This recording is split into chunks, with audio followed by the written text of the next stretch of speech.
Good morning दोस्तों।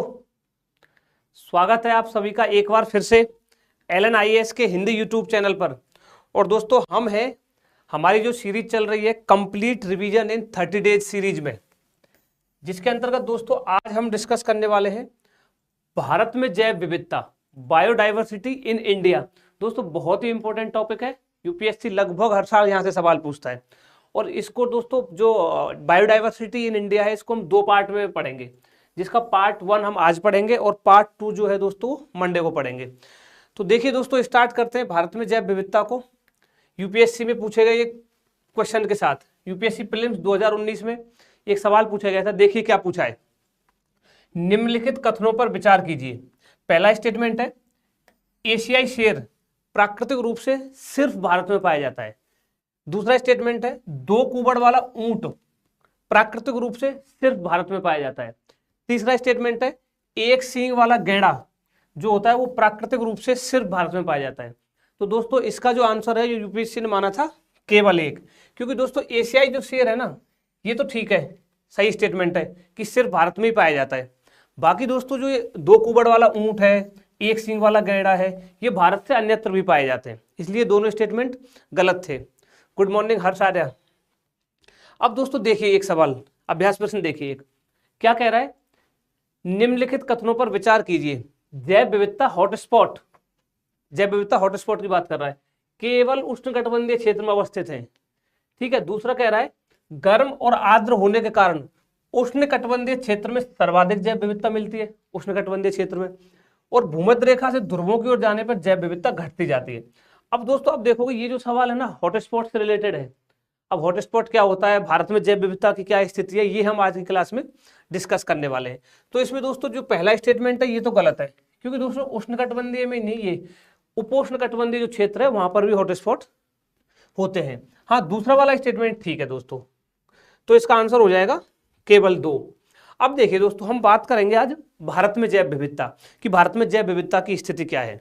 अगर दोस्तों हम भारत में जैव विविधता की स्थिति की बात करते हैं तो दोस्तों हमारा भारत ना जैव विविधता के दृष्टिकोण से बहुत ही रिच है।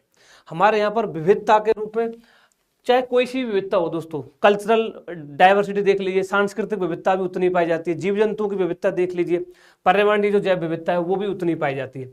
अब इसको पाए जाने के दोस्तों बहुत से कारण है, जिसमें दोस्तों पहला जो है, जो पर्यावरणीय दशाओं में ना हमारे यहाँ पर बहुत ही भिन्नता है। आपको देखने को मिलेगा, एक साइड थार का मरुस्थल है, मरुस्थल में भी गर्म मरुस्थल है, फिर लद्दाख का ठंडा मरुस्थल है, फिर एक तरफ मिलेगा आपको कि शुष्क क्षेत्र है, सूखा क्षेत्र, दूसरी तरफ देखोगे इतनी नदियां बह रही है, फिर देखोगे कि बर्फ से हिमाच्छादित पर्वत है। तो ये जो विविधता है देखने को मिल रही है दोस्तों, इसी के कारण दोस्तों हमारे यहाँ पर जो जीव जंतुओं वनस्पतियों की विविधता भी उतनी देखने को मिलती है। यानी कि हमारा भारत जो है बायोडाइवर्सिटी के दृष्टिकोण से अगर देखें तो बहुत ही रिच कंट्री है। अब दोस्तों अगर हम भारत का जो ये बायोडाइवर्सिटी है भारत में, तो इसको हम अगर मेजर देखें तो 3 सब हेडिंग्स के अंतर्गत हम इसको पढ़ेंगे। पहला दोस्तों हम देखेंगे भारत के हॉटस्पॉट क्षेत्र कि भारत में हॉटस्पॉट क्षेत्र कौन कौन से हैं। Good morning everyone. दूसरा देखेंगे दोस्तों समुद्री जैव विविधता की क्या स्थिति है भारत में, और तीसरा जो देखेंगे भारत के जो जैव भौगोलिक क्षेत्र है इनके रूप में भारत में क्या क्या बायोडाइवर्सिटी पाई जाती है, कौन से जंतु कहाँ पाए जाते हैं, ये सब हम डिस्कस करने वाले हैं। अगर दोस्तों बात करते हैं हॉटस्पॉट क्षेत्र की, तो हॉटस्पॉट वैसे तो इसका मापदंड है, बट अगर हॉटस्पॉट के एज ए लेमैन बोले तो हॉटस्पॉट क्षेत्र दोस्तों वो होते हैं जहां पर प्रजातियों की अत्यधिक विविधता पाई जाती है, वो हॉटस्पॉट होते हैं। और दोस्तों ध्यान रखिएगा विश्व में ना कुल 36 हॉटस्पॉट है। ठीक है, जैव विविधता के दृष्टिकोण से अत्यधिक समृद्ध क्षेत्र होते हैं। वहीं अगर भारत की बात करें दोस्तों, देखिए अब भारत में ना 4 हॉटस्पॉट क्षेत्र है, वो हम देखेंगे, बट उससे पहले ये समझ लीजिए कि आखिर हॉटस्पॉट क्षेत्र होते क्या है। हॉटस्पॉट क्षेत्रों की विश्व में जो हमने देखा 36 हॉटस्पॉट है, भारत में 4 हॉटस्पॉट है। इनकी सूची कौन जारी करता है, ये स्टैंडर्ड किसने बनाया है कि किस क्षेत्र को हम हॉटस्पॉट क्षेत्र डिक्लेयर करेंगे। तो दोस्तों ध्यान रखिएगा, एक अमेरिकन एजेंसी है कंजर्वेशन इंटरनेशनल, ये आप याद रखिएगा। ये दोस्तों पूरे विश्व में हॉटस्पॉट्स की सूची जारी करती है। तो इसने बताया कि विश्व में 36 हॉटस्पॉट है और भारत में 4 हॉटस्पॉट है, और ये हॉटस्पॉट्स के लिए कुछ स्टैंडर्ड भी डिक्लेयर करती है कि हम किसी क्षेत्र को अगर हॉटस्पॉट डिक्लेयर करेंगे तो उसके क्या मापदंड है, क्या स्टैंडर्ड है। देखिए दोस्तों, इसने 2 स्टैंडर्ड फिक्स किए हैं कि इस क्षेत्र को हम अगर ये 2 फुलफिल करते हैं तो उस क्षेत्र को हम एज ए हॉटस्पॉट डिक्लेयर कर सकते हैं।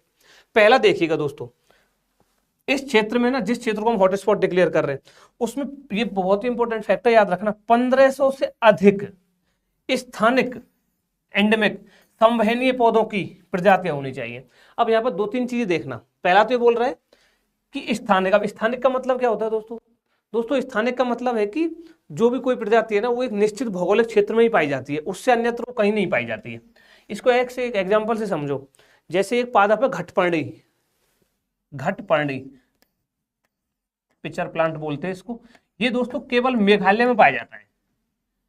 ये पादप जो है केवल मेघालय की स्थानिक प्रजाति है, सिर्फ मेघालय में पाया जाता है, तो ये स्थानिक प्रजाति है। ऐसे ही दोस्तों जिस क्षेत्र को हम हॉटस्पॉट डिक्लेयर कर रहे हैं वहां पर 1500 से अधिक ऐसी स्थानिक प्रजातियां पाई जानी चाहिए जो सिर्फ उसी क्षेत्र में मिलती हैं, अन्यत्र किसी और जगह पर वो नहीं पाई जाती है।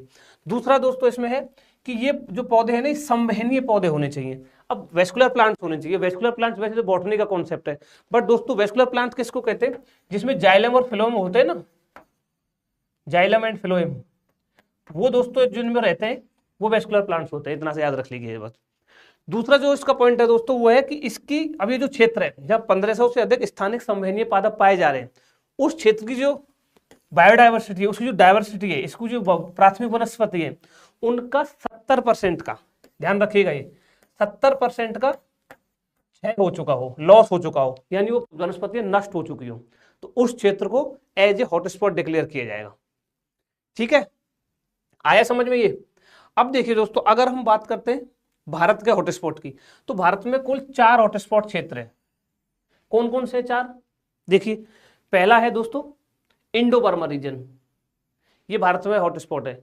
दूसरा है हिमालय क्षेत्र, हिमालयन रीजन, पश्चिमी घाट, वेस्टर्न घाट, और सुंडालैंड दोस्तों, जिसके अंतर्गत हमारा निकोबार द्वीप आता है। ये 4 हमारे भारत के अंतर्गत हॉटस्पॉट क्षेत्र है। अब इनको ना आप मैप के माध्यम से देखिए कि ये कहाँ कहाँ पर है। देखिए इसमें समझो इनको, ये जो आप देख रहे हो ये हिमालयन हॉटस्पॉट क्षेत्र है, ये यहां तक जाता है, ऑल्दो हिमालयन हॉटस्पॉट क्षेत्र है दोस्तों। दूसरा ये जो ब्लू कलर में देख रहे हो आप, ये इंडो बर्मा है, ये इंडो बर्मा हॉटस्पॉट क्षेत्र है। और ये जो ग्रीन कलर में देख रहे हो ये पश्चिमी घाट है दोस्तों। और जो ये निकोबार द्वीप समूह देख रहे हो आप, अंडमान और निकोबार द्वीप समूह जो है, इधर लक्षद्वीप है, तो दोस्तों जो निकोबार द्वीप समूह है हमारा, ये हमारा सुंडालैंड के अंतर्गत आता है। ये 4 क्षेत्र है जो भारत में, गुड मॉर्निंग, जो भारत में हॉटस्पॉट क्षेत्र है। अब इनकी बात करते हैं हम। देखिए 4 ये हैं। अब इसमें ना जो मेन फैक्ट्स हैं वो आप ये याद रखिएगा। पहला तो अभी जो 4 हॉटस्पॉट क्षेत्र हैं, इनका परसेंटेज वाइज जो भूभाग है वो किसका सर्वाधिक है, किसका सबसे कम है, इनका क्रम क्या है, तो इनका क्रम याद रखिएगा दोस्तों। इसको ऐसे याद रखिएगा, सबसे ज्यादा है ना दोस्तों वो है पश्चिमी घाट का, ये लिखा हुआ 65.95%। इससे कम है हिमालय का, हिमालय, और इससे कम है इंडो बर्मा का, ये आप याद रखिएगा, ये क्रम आप याद रखना। और इससे भी कम है सुंडालैंड का। ये 4 है हॉटस्पॉट भारत के। ये चारों का क्रम जो है ये आप याद रखिए, ये पूछा जा सकता है किसी भी तरीके से। अब देखिए, अब एक सवाल देखिए, पश्चिम घाट में ये सवाल है कि पश्चिमी घाटों के संदर्भ में निम्नलिखित कथनों पर विचार कीजिए। क्या कह रहा है? शेर पूंछ मकाओ यानी लॉइन टेल्ड मकाओ होता है एक, और नीलगिरी ताहर तथा नीलगिरी लंगूर इस क्षेत्र की विशिष्ट प्रजातियां हैं। पहला स्टेटमेंट तो ये है। दूसरा कह रहा है यह एक जैव विविधता हॉटस्पॉट है। तो दोस्तों इस सवाल को देखने से पहले ना आप ये देखिए, जो हमने 4 हॉटस्पॉट क्षेत्र पढ़े हैं, यहाँ पर कौन कौन सी स्थानिक प्रजाति है, कौन कौन सी प्रजाति यहाँ पर पाई जाती है। देखिए उसको एक डायग्राम के माध्यम से हम देखते हैं। ये आप याद रखिए, देखो ये हिमालयन हॉटस्पॉट है जिसमें 1 नंबर लिखा हुआ है, हमने भी बताया था। ये वो इंडो बर्मन है, ये पश्चिमी घाट है, और ये जो निकोबार वाला है दोस्तों ये सुंडालैंड है। अब आप इसमें याद रखिए जो हिमालयन ये हॉटस्पॉट है, इसमें देखिए क्या क्या पाया जा रहा है। एक सींग वाला गैंडा, ठीक है, एशियाई जंगली भैंस, हिमालयन कोयल, देखिए सुनहरा लंगूर, पिग्मी हॉग, जंगली कुत्ता, स्लोथ भालू, हिमतेंदुआ, मुंट जैक, डॉल्फिन, गंगा के डॉल्फिन, स्वयं फिरन, नाम दफा उड़न गिलहरी, ये सब जंतु यहाँ पर पाए जाते हैं। अब अगर हम देखते हैं दोस्तों इंडो बर्मा की, तो देखिए यहाँ पर एक ये बहुत इंपॉर्टेंट फैक्ट है। अदरक जो है ना दोस्तों, अदरक यहाँ की स्थानिक प्रजाति है इंडो बर्मा की, ये पॉइंट आप याद रखिएगा। और इसमें कुछ ये नए जीव भी खोजे गए हैं दोस्तों, अन्नामाइट, मुंतजैक, ग्रे सैंक डाउक, लीफ डियर, ये सब आप याद रखिएगा किस क्षेत्र में कौन कौन से जीव जंतु पाए जाते हैं। वहीं अगर बात करते हैं पश्चिमी घाट की, तो दोस्तों ये ब्लैक पेपर, काली मिर्च और कार्डमम, इलायची, ये यहाँ की स्थानिक प्रजातियां हैं, ये आप याद रखिएगा। अब देखिए लिखा हुआ lion tailed macaque, flagship species of western Ghat, lion tailed macaque यहाँ पाया जाता है वेस्टर्न घाट में। वहीं अगर इसकी बात करते हैं सुंडालैंड की, तो यहाँ पर मैंग्रोव है, कोरल रीफ है, व्हेल है, डुगोंग है, ये सब इसके अंतर्गत पाए जाते हैं। तो ये जो सवाल था देखिए ये इसी पर है, ये पूछ रहा है कि पश्चिम घाट के संदर्भ में लॉइन टेल्ड मकाओ ये सब यहाँ पर पाए जाते हैं, बिल्कुल पाए जाते हैं। दूसरा स्टेटमेंट है कि पश्चिम घाट एक जैव विविधता हॉटस्पॉट है, बिल्कुल जैव विविधता हॉटस्पॉट है, तो आंसर हो जाएगा सी। तो ये दोस्तों हमने देखा। अब देखते हॉटस्पॉट्स देखे। अब तो हमने 3 जो सब हेडिंग्स देखी थी, हॉटस्पॉट, फिर भारत के समुद्री जैव विविधता क्षेत्र। अगर समुद्री जैव विविधता क्षेत्र की बात करते हैं ना दोस्तों, तो भारत का जो समुद्री तटीय क्षेत्र है वो 75-16.6 किलोमीटर तक विस्तृत है, ये इसका एरिया है दोस्तों। और इस समुद्री जैव विविधता में क्या क्या पाया जाता है, मैंग्रोव, कोरल रीफ, इनकी प्रचुरता में पाए जाते हैं। ये 2-4 फैक्ट्स आप इसके बारे में याद रखिए। और अगर जीव जंतु की यहाँ पर बात करते हैं तो मोलस्क, क्रस्टेशियन, पॉलीकीट्स, ये सब यहाँ पर पाए जाते हैं। अब दोस्तों इसमें जो एक और बहुत ही इंपॉर्टेंट है वो है दोस्तों भारत के प्रमुख जैव भौगोलिक क्षेत्र, जो तीसरी सब हेडिंग थी हमारी, वो है भारत के जैव भौगोलिक क्षेत्र। इसमें अगर आप देखो दोस्तों तो भारत को ना 10 जैव भौगोलिक क्षेत्र में डिवाइड किया गया है। कौन कौन से है, पहला है ट्रांस हिमालय, दूसरा है हिमालय, तीसरा है मरुस्थल, चौथा पश्चिमी घाट, पांचवा दक्कन प्रायद्वीपीय पठार, छठवां है दोस्तों अर्धशुष्क क्षेत्र, सातवां गंगा का मैदान, आठवां तटीय क्षेत्र, फिर नवां है उत्तर पूर्वी क्षेत्र, और फिर 10वां है द्वीप समूह। ये 10 है। अब इन 10 की ना आप भौगोलिक लोकेशन देखिए कि ये कहाँ कहाँ पर है। देखिए ये आप इनको याद, मतलब आपको पता होना चाहिए कि जब हम बात कर रहे हैं ट्रांस हिमालय तो कौन से एरिया की बात हो रही है, जब हम बात कर रहे हैं दक्कन का पठार तो किस एरिया की बात हो रही है। तो ये देखिए 10 की 10 देखिए, ट्रांस हिमालय देख रहे हो दोस्तों, ये वाला जो लाइट ग्रीन कलर का दिख रहा है ये ट्रांस हिमालय है, ये भी यहाँ पर। अगर हिमालय की बात करते हैं तो इसके जो जस्ट नीचे जो ये है, ये हल्का सा ग्रीन कलर जो है ये हिमालय है दोस्तों। अगर बात करते हैं मरुस्थल की तो देखिए ये एरिया मरुस्थल का है, डेजर्ट जो है। फिर अर्धशुष्क जो एरिया है ये शुष्क है, इसके नीचे वाला जो है ये अर्धशुष्क एरिया है। पश्चिमी घाट की बात करें तो दोस्तों ये है, देखिए ये पश्चिमी घाट है। दक्कन का पठार ये है, ये डेक्कन प्लेटो है, ये आप याद रखिए। गंगा के मैदान की बात करें तो येलो कलर देख रहे हो जहाँ क्रोकोडाइल छपा हुआ है, ये गंगा का मैदान है। और तटीय क्षेत्र ये जो ब्लैक ब्लैक देख रहे हो ये वाला, ये तटीय क्षेत्र है दोस्तों, ये वाला। और अगर बात करते हैं ये जो रेड कलर पिंक कलर जो दिख रहा है ये नॉर्थ ईस्ट है, उत्तर पूर्व। और ये द्वीप समूह दोस्तों, अंडमान निकोबार और लक्षद्वीप समूह। ये 10 जैव भौगोलिक क्षेत्र है भारत के, इनकी लोकेशन हमने डिस्कस की। अब इसमें देखिए इनको एक एक करके डिस्कस करते हैं कि ट्रांस हिमालय है जैसे, उसमें कौन कौन से जंतु पाए जाते हैं, कौन सी पादप प्रजातियां पाई जाती है, कौन सी वनस्पति वहां पर पाई जाती है, क्या क्या उनमें कुछ इंपॉर्टेंट फैक्ट्स हैं, वो एक एक करके हमें 10 जैव भौगोलिक क्षेत्र को डिस्कस करेंगे। देखिए पहला दोस्तों है ट्रांस हिमालय क्षेत्र, भौगोलिक लोकेशन हम देख चुके हैं। ट्रांस हिमालय ये रहा, ये ट्रांस हिमालय। अब यहाँ पर देखो तो अगर वनस्पति की बात करोगे ना तो यहाँ पर अल्पाइन, केवल अल्पाइन प्रजातियां पाई जाएंगी, अल्पाइन वनस्पति पाई जाएगी, ये आप याद रखिए, ठीक है। दूसरा अगर यहाँ पर जंतु की बात करें दोस्तों, ibex, snow leopard, him leopard जो है, जंगली भेड़, बकरी, संगमरमर के रंग वाली बिल्ली, मार्बल्ड कैट, मरमाट, काली गर्दन वाली सारस, ब्लैक नेक्ड क्रेन, ये कुछ प्रजातियां जो यहाँ पर पाई जाएंगी। दूसरा जो क्षेत्र है दोस्तों अगर हम बात करें हिमालयन क्षेत्र, हिमालयन क्षेत्र में आप याद रखिए यहाँ पर वनस्पति कौन सी पाई जाएगी, टुंड्रा वनस्पति पाई जाएगी, टुंड्रा प्रकार की वनस्पति। और ट्रांस हिमालय में पाई जा रही थी अल्पाइन वनस्पति। अब हिमालय के बारे में ये फैक्ट याद रखना दोस्तों, ये बहुत ही इंपॉर्टेंट फैक्ट है। ये क्या कह रहा है पता है, ये कह रहा है दोस्तों जो पूर्वी हिमालय में अधिक वर्षा तथा विषुवत रेखा के निकटता के कारण वनस्पति की सघनता अधिक है, जबकि पश्चिमी हिमालय में वनस्पति की सघनता कम है। यानी कि ये कह रहा है, देखो इसको मैप में ही समझो, ये कह रहा है ये पूर्वी हिमालय है, यानी यहाँ पर सघनता वनस्पति की ज्यादा है, और ये पश्चिमी हिमालय है और यहाँ पर सघनता कम है। ये फैक्ट ये कह रहा है, ये स्टेटमेंट ये कह रहा है, ये आप याद रखिए। अगर है जीव जंतु की बात करते हैं दोस्तों, स्नो लियोपार्ड यहाँ भी पाया जाता है, ब्राउन भालू यहाँ पर पाया जाता है। ठीक है, अब इसका जो तीसरा है वो देखिए, अब आ जाइए भारतीय मरुस्थल, इंडियन डेजर्ट। अब इसमें दोस्तों कौन से जीव सर्वाधिक पाए जाएंगे, कौन सा वनस्पति पाई जाएगी? देखो यहाँ पर कीटों की प्रजातियां पाई जाती है, इसके अलावा सरीसृप, पक्षी, ये भी यहाँ पर पाए जाते हैं। भारतीय मरुस्थल की प्रमुख प्रजातियों में देखो दोस्तों, ब्लैक बक जो कि स्तनधारी की प्रजाति, प्रभावशाली जीव है बहुत ही, नीलगाय, जंगली गधे, ग्रेट इंडियन बस्टर्ड यहाँ पर पाया जाएगा, ये रहा। अगर कच्छ के मरुस्थल की बात करें तो चिंकारा, डेजर्ट लोमड़ी, मरुस्थलीय बिल्ली, ये सब जीव जंतु यहाँ पर पाए जाएंगे, ये आप अच्छे से याद रखिएगा। अब बात करते हैं दोस्तों, अगर चौथा जो है वो है हमारा सेमी एरिड रीजन, जो है अर्ध शुष्क क्षेत्र। अब इसके अंतर्गत देखो, जो अभी क्वेश्चन था ना हमने डिस्कस किया था जो यूपीएससी वाला, देखो वो इसमें है, एशियाटिक शेरों के लिए प्रसिद्ध क्षेत्र है ये गुजरात का दोस्तों गिर क्षेत्र है। गिर क्षेत्र में एशियाटिक लॉयन पाए जाते हैं, और जो एशियाटिक लॉयन है यहाँ की स्थानिक प्रजाति है। स्थानिक मीन्स अभी हमने डिस्कस किया था जो सिर्फ यहीं पर पाई जाती है, अन्यत्र और कहीं नहीं पाया जाता है। अगर यहाँ पर वनस्पति की बात करें दोस्तों तो घास और यूफोर्बिया, ये सब यहाँ पर पाया जाता है। आर्द्रवन, मैंग्रोव, ये भी यहाँ पर पाए जाते हैं अर्धशुष्क क्षेत्र में, गुजरात के तटों पर अगर देखें तो। पांचवा है दोस्तों, देखो ये है पश्चिमी घाट, बहुत इंपॉर्टेंट है, इसको याद रखो।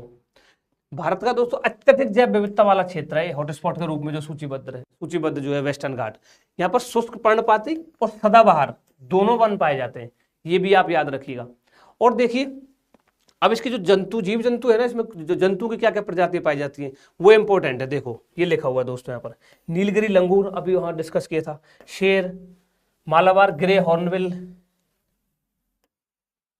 ये यहाँ की एंडेमिक प्रजाति है। लॉयन टेल्ड मकाओ, देखो ये रहा लॉयन टेल्ड मकाओ, शेर की पूंछ वाला जो मकाओ है वो यहाँ पर पाया जाता है। ये पश्चिम घाट के बारे में हो गया। अगला देखिए दोस्तों, ये जो है डेक्कन प्लेटो, दक्कन प्रायद्वीपीय क्षेत्र, जो भी मैप में हमने देखा था। यहाँ अगर नदियों की बात करें तो ताप्ती, नर्मदा, महानदी, गोदावरी, ये सब नदियां यहाँ पर दक्कन प्लेटो में बहती है, हमको पता ही है। अगर यहाँ पर जंतुओं को देखें दोस्तों तो बाघ, भालू, जंगली सुअर, गौर, सांबर, चीतल, जंगली भैंसे, हाथी, ये सब यहाँ पर पाए जाते हैं। ये फैक्ट्स आप देख लीजिएगा।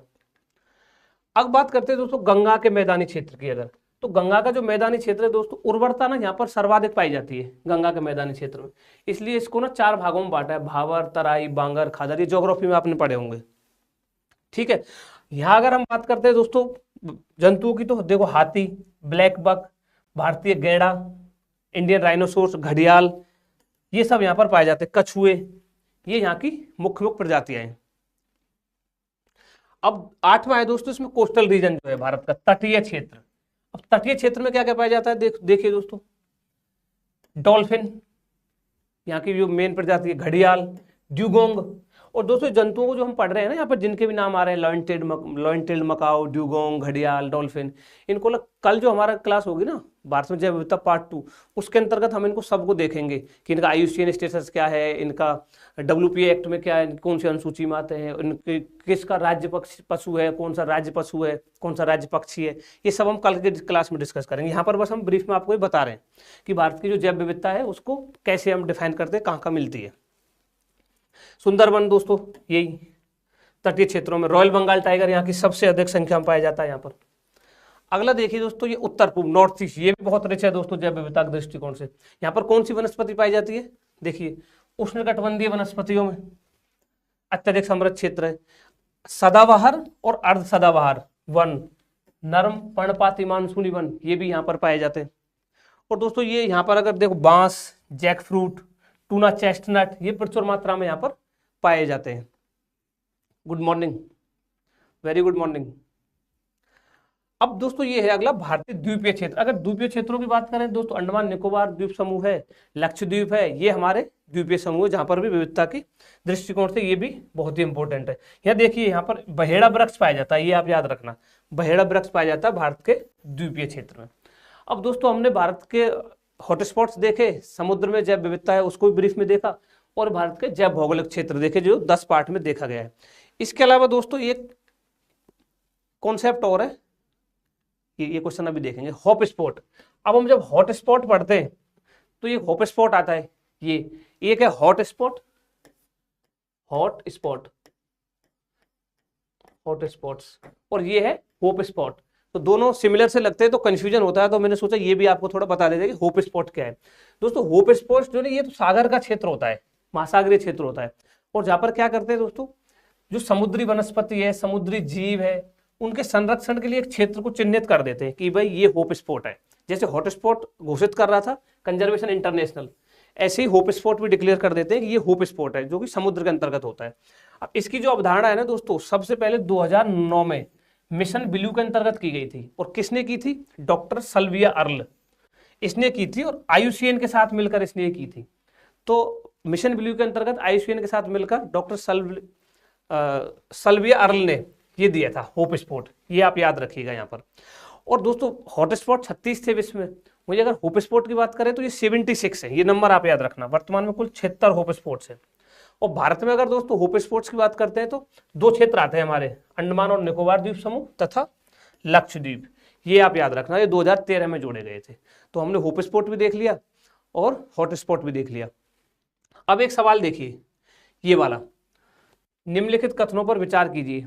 क्या कह रहा है, हॉटस्पॉट की संकल्पना स्वस्थानीय विधि के अंतर्गत की गई है, ठीक है। दूसरा कह रहा है हॉटस्पॉट क्षेत्र में 1500 से अधिक स्थानीय संवहनीय पौधों की प्रजातियां होनी चाहिए, ठीक है। तीसरा है दोस्तों, जिन हॉटस्पॉट क्षेत्रों में स्थानीय प्रजातियों की प्रचुरता अत्यधिक हॉटस्पॉट प्रचुरता और ज्यादा होती है, उनको अत्यधिक हॉटस्पॉट क्षेत्र यानी हॉटेस्ट हॉटस्पॉट कहलाते हैं। चौथा स्टेटमेंट है, भारत स्थित सुंडालैंड हॉटस्पॉट को वर्ष 2013 में जैव आरक्षित जैव मंडल घोषित किया गया था। ये 4 स्टेटमेंट है। तो दोस्तों ये चारों स्टेटमेंट सही है। ये जो है ना हॉटेस्ट हॉटस्पॉट, ये दोस्तों मान लो हॉटस्पॉट है, उसमें और ऐसा हॉटस्पॉट है जिसमें और भी ज्यादा जैव विविधता पाई जाती हो, तो उसको हॉटेस्ट हॉटस्पॉट कहते हैं।